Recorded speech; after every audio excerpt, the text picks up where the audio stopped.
Hello, Weekend Warriors. Welcome back to the workshop. I just realized it's been about 6.5 years since that very first video where I did the small shop, income limited shop tool list and things you're going to need to set it up just to become a woodworker without having to spend tons of money. If you want to review that video, if you missed that video, if you've never seen that video, can go ahead and look at the description and there'll be a link to it there.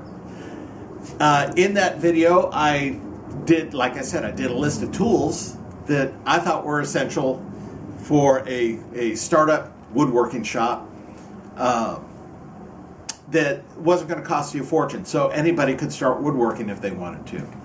And, well, it's been 6.5 years and things have evolved. So if you just want to see the list of tools that I had back then, go ahead and look on my website, www.craftedbychristopher.com, and look under the projects and plans and look at the small shop. And there's actually a Word document there that lists the tools. Now we're going to amend that list. And I've got some of those tools here in front of me. Because what I'm going to try to do is I'm going to try to go back to the initial philosophy of the channel, or what it was supposed to be before it got taken over by so much screen printing. It was supposed to be making woodworking projects over a weekend that were useful, were nice, and anybody could do. So we're going to do that. So not only are we going to look at some new tools, we're also going to look at building some jigs. We're going to spend a couple episodes building jigs to help make tools even better, or tools to make tools. And then we're going to make a couple more projects for the house that I did over the summer while I was rehabbing. And I think everybody will enjoy it. So stay tuned. We're going to take a look at first the tools, then we're going to look at a couple of jigs, and then we're going to start building a jig. So hang on. All right, what I have in front of me are some additions that I think are great additions to that first small workshop. And let's start with pocket hole joinery. In the last 6 years, the availability of jigs to do pocket hole joinery is, well, it's just been amazing. So we can go anywhere from the basic Craig jig, that this is the Craig Micro, and it's just a single pocket hole jig that you clamp into place on the piece of wood in the right position to make the hole, and of course Craig provides all the descriptions you need to use it. And it makes a perfect pocket hole, and that makes some pretty strong joints. Now, they're not perfect. They're not for everything. But they are good joints that for the weekend projects we're going to be doing, most often it's going to be a joint that's going to hold together. And then at the end, if whoever you built it for changes their mind, you can always pull it back apart again. Okay, so besides the Craig, you can also go...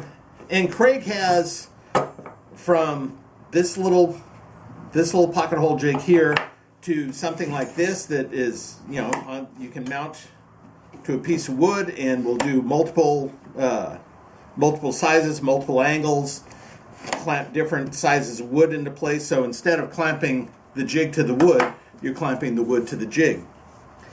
Craig has a model of this. They've got several different things. This one happens to be Harbor Freight.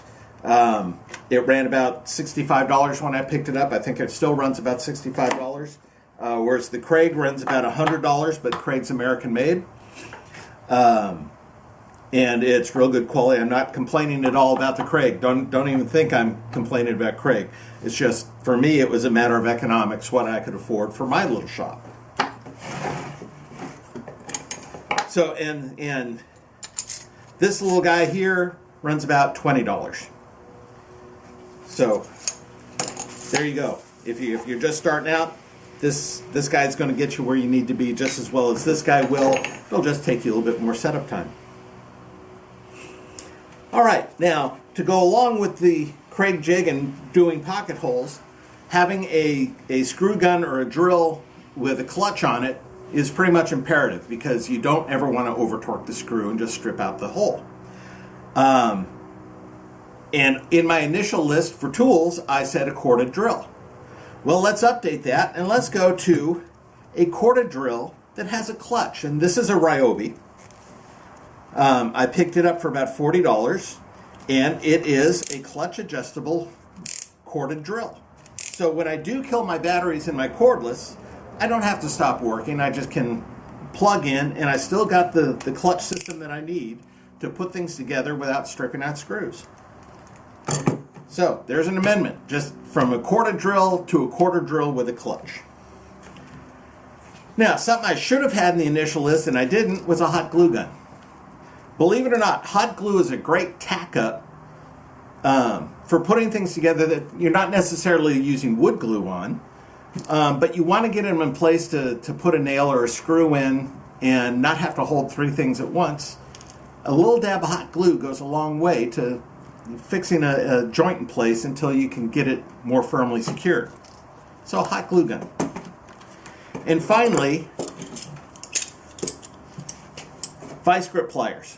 Once again, these are Harbor Freight type, and they're a swivel pad locking plier. So these work great for clamp ups in woodworking. You just put it in place. Once it's adjusted, squeeze it, and it's not going anywhere, and neither is anything that you're clamping on. So, good addition to the toolbox. Okay, now we've talked about the additions to the toolbox, and remember, you can download the list from the website. From here, we're going to talk about jigs. So, hang on just a moment. Okay, in woodworking, pretty much any project you're going to start, you're going to end up having to buy a bigger piece of wood than you generally need. And quite often that involves sheet goods. So we're talking sheets of plywood, and plywood comes anything from a 2-foot by 4-foot section that they've cut down for you at the store to a 4 by 8 sheet. You got to break that down. Now that's often where your circular saw comes in.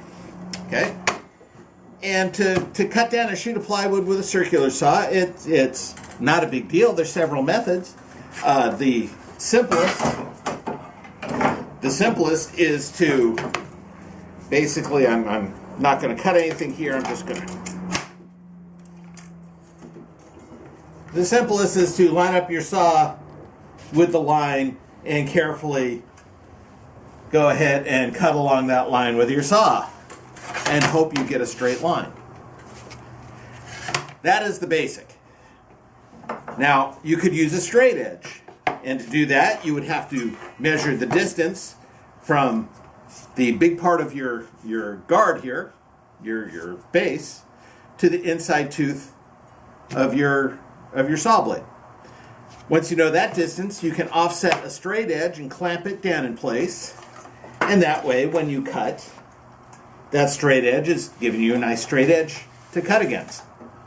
But once again, what you're doing there is you're having to measure the piece that you need to cut away or the piece that you need to keep, and then you need to measure the distance for your straight edge, and then get your straight edge clamped down on both sides and hope you did it right. So this is where a jig comes in. It's nice to have a jig that you can lay on that line, the one that you want to cut, just lay directly on that line, clamp into place, and go ahead and cut.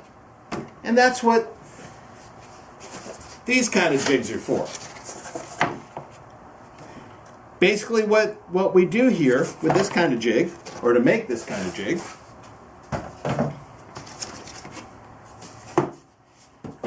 is we take a piece of material, in this case 3/8 of an inch thick, and we take a straight edge on it and we secure it down. We can do it pretty much any old place. If you get it fairly close to the edge or fairly close to the blade, that'll eliminate some of the wasted stock that you're going to have. But if I wanted to, I could put it way over here. Because once you get that straight edge fastened down, you're going to run the saw across the piece of material. Now that cut edge that you just made is exactly where the blade's going to cut every single time.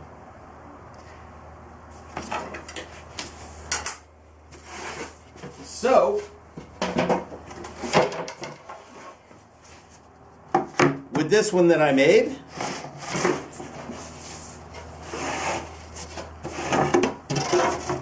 if I clamp it down along that straight line there, and I run my saw on it, it's going to cut exactly on that line right there, every single time. This is the most basic cutting jig that you're ever going to need. And it's cutting jigs that I still use to break down larger material. I don't try to wrestle them on the table saw. And I can put one of these guys down and do it every time. And you can make it in various sizes. All right, now this one, I just happen to have a set of clamps that fit in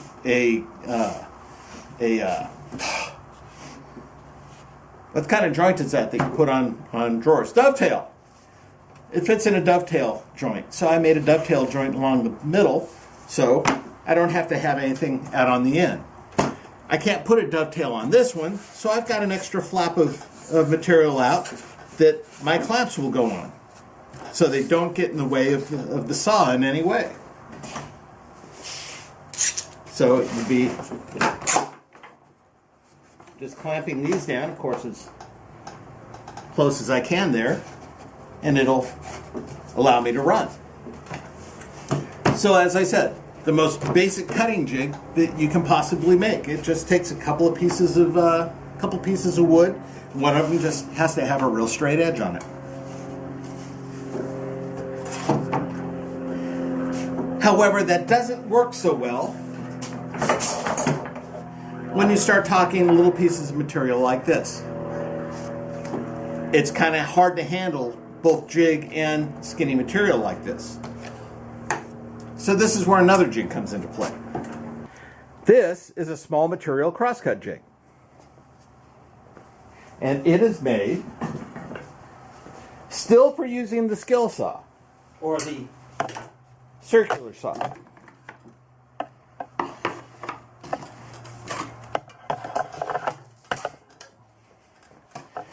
But what I have here is just a flat base with two standoffs. And I've got those just slightly bigger than the maximum material I plan on handling on this one. Now, this is set up for cutting 3/8 inch thick material. Not 3/8, pardon me, 3/4 inch thick material. So I've got this guy set about 7/8 in height. If I wanted to cut 2x4s with this, I would have put in a piece that was about 1 9/16 tall. And that's about as thick as I'm going to be able to cut with my circular saw, at least accurately. So, as I said, two standoffs, and then what is essentially the same thing as my large stock ripping jig. Now I put another bracket on out here just to keep my saw running nice and straight. And I made the gap here a little bit wider and trimmed away a little bit so this edge isn't exactly on my saw line, because I want to be able to see my material down in here before I start to cut. I want to be able to make sure I line up my saw right. In addition, along here I've marked off 1 inch increments. Well, basically I'll show you what I did. Alright, here we're back. I've got my saw adjusted just past the upper limit, or the base, so it's going to cut all the way through my material. When I put this together, by the way, I set it up with a dab of hot glue out on the ends, and then wood glue in the middle. So the hot glue allowed it to sit down and stay where I wanted it to be. Then I drove some brads in all the way down the line, so it was holding the wood glue down. So now this thing's not going to come apart ever, because it's wood glued, bradded, with a touch of hot glue at either end. Now, once I built it up, I wasn't sure exactly how far I would have out here to the end, because I just basically threw it down together. Better planning on your part may make a big difference, but on my part, I just did it like that. And then what I did is I brought a piece of scrap wood all the way flush with the edge.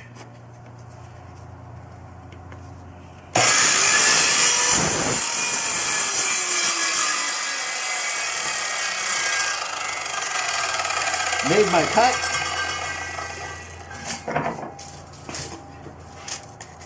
And then measured it up.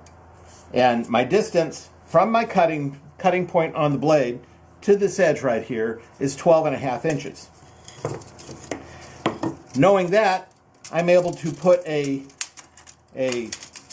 ruler down at the edge of 12.5 inches, and from there I marked off increments. So I'm starting at 5, 6, 7, 8, 9, and 10 inches here. If you want, you can actually buy ruler tape, and you could put it down along here so you know exactly where you are along the ruler tape.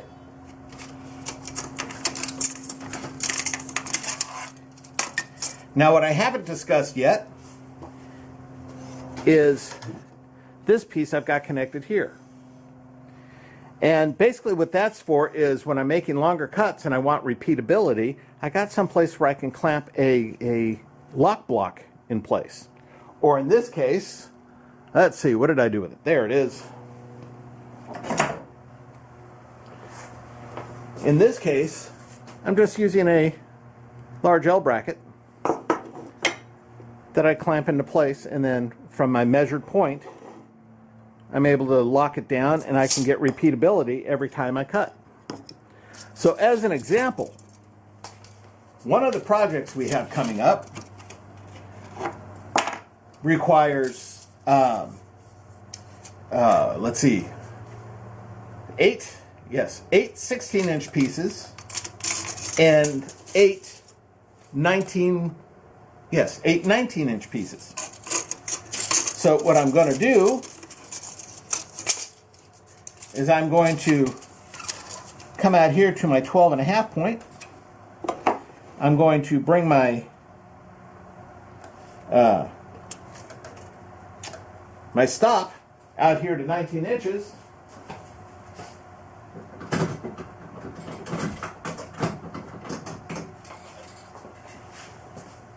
Then I'm going to take a spring clamp and lock it in place at 19 inches. See, make sure I got that right. 12, 19 and a half. Let's get this back down to 19.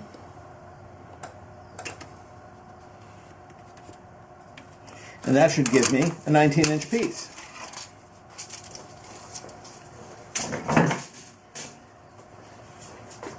Now let me verify that that's going to be a 19-inch piece. I'm just going to take another scrap, put it up against my stop.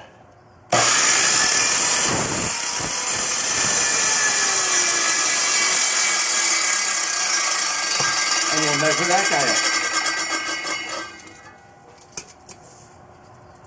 And sure enough, that's 19 inches on the nose. So now I can cut my 8 19-inch pieces without any problem.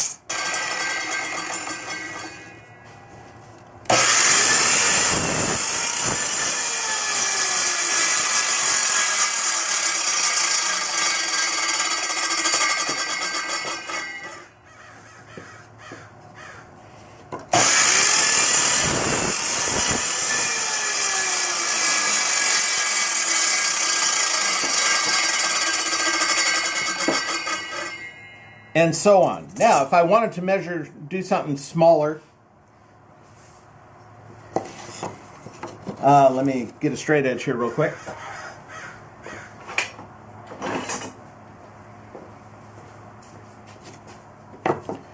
What I'm going to do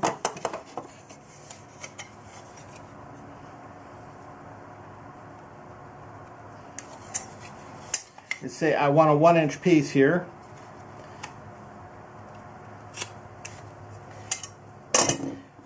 By the way, this is just an example of how you can make this. I could have set it in the middle and had a nice long board on each side, so I could use either end to measure from. I just happen to be right-handed, and it feels better for me to have my workpiece on the left-hand side. But, say I wanted to make sure I cut right on that line, and I'm not using a stop piece, well, all I do is raise my blade back up,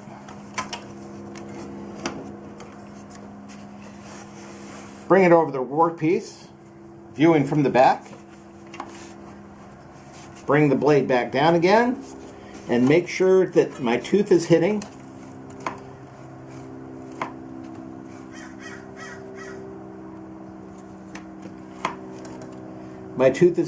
right where I want it to on the line. Back it out, drop my blade back down again, but not too far down.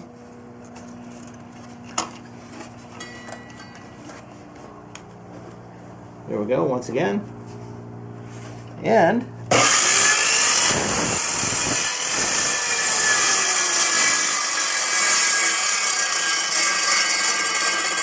cut right where I told it to cut, on the fat side of the line. So it's a real easy jig to use. So between the two jigs for breaking down large sheet goods and this one, we can go on to make our next little project, which is an alternative to the saw table. And we'll do that in the next video. So come on back and see what we come up with. Until then, keep up the good fight. Bye.